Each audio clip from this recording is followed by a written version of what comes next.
Daily vlogs and recipes. Friday morning ವ್ಲಾಗ್ನ start ಮಾಡ್ಕೊಂಡಿದ್ದೀನಿ. ಬೆಳಗ್ಗೆನೇ ಬ್ರೇಕ್ಫಾಸ್ಟ್ ರೆಡಿ ಮಾಡಿಬಿಡೋಣ ಅಂತ ಹೇಳಿ ಫಸ್ಟು ಬ್ರೇಕ್ಫಾಸ್ಟ್ನ ರೆಡಿ ಮಾಡ್ಕೊಳ್ತಾ ಇದ್ದೀನಿ. ಯಾಕೆ ಅಂದರೆ ನನಗೆ ಅಟ್ಲೀಸ್ಟ್ ವಾರಗಳಲ್ಲಾದರೂ ಬೆಳಗ್ಗೆನೇ ಪೂಜೆ ಮುಗಿಸ್ಕೊಳ್ಬೇಕು ಅಂತ ನಾನು ಟ್ರೈ ಮಾಡ್ಕೊಳ್ತೀನಿ ಕೂಡ. ಯಾಕಂದರೆ ನನಗೆ ಫಸ್ಟು ಪೂಜೆ ಎಲ್ಲ ಮುಗಿಸ್ಕೊಂಡ್ರೆ ನನಗೆ ಒಂಥರ ಮೈಂಡ್ ಫ್ರೆಶ್ ಅನಿಸ್ತಾ ಇರತ್ತೆ. ಫಸ್ಟು ಪೂಜೆ ಕೆಲಸಗಳನ್ನು ಮುಗಿಸ್ಕೋಬೇಕು ನಾನು. ನನಗೆ ದಿನವಿಡೀ ಕೆಲಸ ಮಾಡಿ ಸಾಯಂಕಾಲ ಗಂಟ ಲೇಝಿ ಥರ ಇದ್ದು ಸಂಜೆ ಪೂಜೆ ಮಾಡ್ಕೊಳ್ಳೋದಕ್ಕೆ ನಂಗೆ ಖಂಡಿತ ಇಷ್ಟ ಆಗೋದಿಲ್ಲ. ನನಗೆ ಬೆಳಗ್ಗೆ ಮತ್ತು ಸಂಜೆ 2 ಟೈಮು ಫ್ರೆಶ್ಶಾಗಿ ಪೂಜೆ ಮಾಡಬೇಕು, ಆ ಥರ ನನಗೆ ಇಷ್ಟ ಆಗುತ್ತೆ. ಅದಕ್ಕೋಸ್ಕರ ನಾನು ಬೆಳಗ್ಗೆನೇ ಪೂಜೆನ ಮುಗಿಸ್ಕೊಳ್ತೀನಿ. ಮನೆಯೆಲ್ಲ ಕ್ಲೀನಿಂಗ್ ಆಯಿತು, ಕ್ಲೀನಿಂಗ್ ಕೂಡ ಮುಗಿಸ್ಕೊಂಡೆ. ಟಿ ವಿಯಲ್ಲಿ ಕನಕಾಧಾರ ಸ್ತೋತ್ರನ ಆನ್ ಮಾಡ್ಕೊಂಡಿದ್ದೆ. ಈ ಥರ ನನಗೆ ಶ್ಲೋಕ ಆನ್ ಮಾಡ್ಕೊಂಡು ಪೂಜೆ ಮಾಡೋದ್ರಿಂದ ಏನೋ ಒಂಥರ ಪಾಸಿಟಿವ್ ವೈಬ್ಸ್ ಇರುತ್ತೆ ಮನೆಯಲ್ಲಿ ಅಂತ ಹೇಳ್ಬೋದು. ನಾನು ಕೂಡ ಓದ್ಕೋತೀನಿ, ಪ್ಲಸ್ ನಾನು ಟಿ ವಿಯಲ್ಲಿ ಕೂಡ ಆನ್ ಮಾಡ್ಕೊಂಡಿರ್ತೀನಿ ಅಂತ ಹೇಳ್ಬೋದು. ಪೂಜೆ ಎಲ್ಲ ಮುಗಿಸ್ಕೊಂಡೆ. ಪೂಜೆ ಎಲ್ಲ ಮುಗಿದ್ಮೇಲೆ ನನಗೆ ಫುಲ್ಲು ಒಂಥರ ಫ್ರೆಶ್ನೆಸ್ ಅನಿಸ್ತಾ ಇರುತ್ತೆ, ಒಂಥರ ಮನೆಯೆಲ್ಲ ಪಾಸಿಟಿವ್ ವೈಬ್ಸ್ ಇರುತ್ತೆ. ನನಗೆ ಆ ಥರ ತುಂಬ ಇಷ್ಟ ಆಗತ್ತೆ ಅಂತ ಹೇಳ್ಬೋದು. ಇನ್ನು ಮಧ್ಯಾಹ್ನದ ಊಟಕ್ಕೆ ನಾನಿಲ್ಲಿ ಕಾಯಿ ಬಜ್ಜಿ ಸಾಂಬಾರನ್ನ ಮಾಡಿದ್ದೆ. ತರಕಾರಿ ಇಲ್ದಿದ್ದ ಟೈಮಲ್ಲಿ ಅಥವಾ ತರಕಾರಿ ತೊಗೊಂಬರೋಕ್ಕೆ ಅಂಗಡಿಗೆ ತುಂಬ ದೂರ ಹೋಗಬೇಕು ಅಂತ ಅನ್ನಿಸ್ದಾಗ ಈ ಥರ ಸಾಂಬಾರನ್ನ ನೀವು ಕ್ವಿಕ್ಕಾಗಿ ಮನೆಯಲ್ಲಿರುವಂತಹ ಇಂಗ್ರೀಡಿಯೆಂಟ್ಸ್ನೇ ಉಪಯೋಗಿಸ್ಕೊಂಡು ಮಾಡ್ಕೊಳ್ಬೋದು. ಟೇಸ್ಟ್ ಕೂಡ ತುಂಬ ಚೆನ್ನಾಗಿರುತ್ತೆ.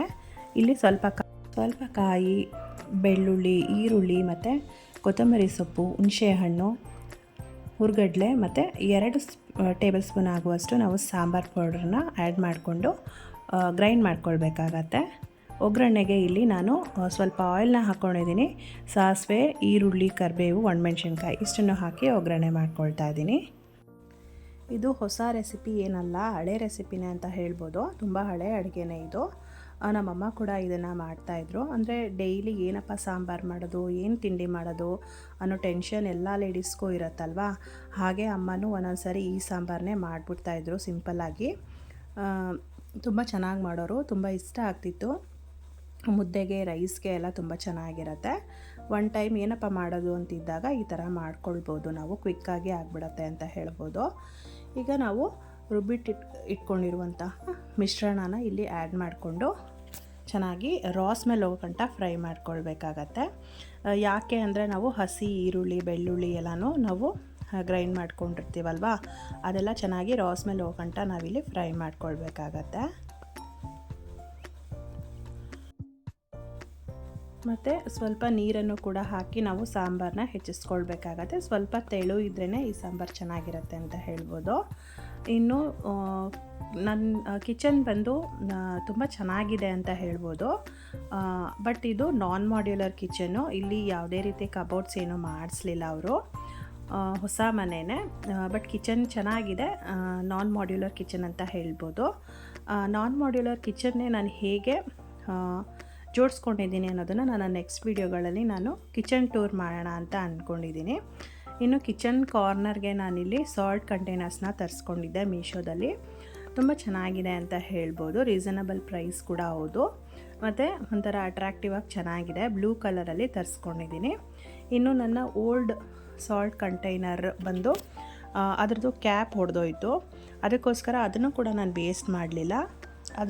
ಅದರೊಳಗಡೆಗೆ ನಾನಿಲ್ಲಿ ಮನಿ ಪ್ಲ್ಯಾಂಟ್ನ ಡೆಕೋರೇಟ್ ಮಾಡ್ಕೊಂಡಿದ್ದೀನಿ. ತುಂಬ ಚೆನ್ನಾಗಿ ಕಾಣಿಸ್ತಾ ಇತ್ತು ಅಂತ ಹೇಳ್ಬೋದು. ಕಿಚನ್ ಕಾರ್ನರ್ನ ನಾನು ಈ ಥರ ಡೆಕೋರೇಟ್ ಮಾಡ್ಕೊಂಡಿದ್ದೀನಿ. ಚೆನ್ನಾಗಿ ಕಾಣಿಸ್ತಾ ಇತ್ತು. ನನ್ನ ನೆಕ್ಸ್ಟ್ ವೀಡಿಯೋಗಳಲ್ಲಿ ನಾನು ಕಿಚನ್ ಟೂರ್ ಮಾಡೋಣ ಅಂತ ಅಂದ್ಕೊಂಡಿದ್ದೀನಿ. ಈಗ ರುಚಿಗೆ ತಕ್ಕಷ್ಟು ಉಪ್ಪನ್ನು ಕೂಡ ಆ್ಯಡ್ ಮಾಡಿಕೊಂಡು ನಾವಿಲ್ಲಿ ಸಾಂಬಾರು ಚೆನ್ನಾಗಿ ಕುದಿ ಬಂದಮೇಲೆ ನಿಮಗೆ ಕಾಯಿ ಬಜ್ಜಿ ಸಾಂಬಾರು ರೆಡಿಯಾಗಿ ಹೋಗುತ್ತೆ. ತುಂಬ ಟೇಸ್ಟಿಯಾಗಿರುತ್ತೆ. ನಿಮಗೂ ಕೂಡ ಈ ರೆಸಿಪಿ ಯೂಸ್ಫುಲ್ ಆಗ್ಬೋದು ಅಂತ ಅಂದ್ಕೊಂಡಿದ್ದೀನಿ. ಇಷ್ಟ ಆದರೆ ಲೈಕ್ ಮಾಡಿ, ಶೇರ್ ಮಾಡಿ, ಕಮೆಂಟ್ ಮಾಡಿ. ಇನ್ನೂ ಸಬ್ಸ್ಕ್ರೈಬ್ ಆಗಿಲ್ಲ ಅಂದರೆ ಪ್ಲೀಸ್ ಸಬ್ಸ್ಕ್ರೈಬ್ ಮಾಡ್ಕೊಂಡು ನೋಡಿ. Thank you for watching.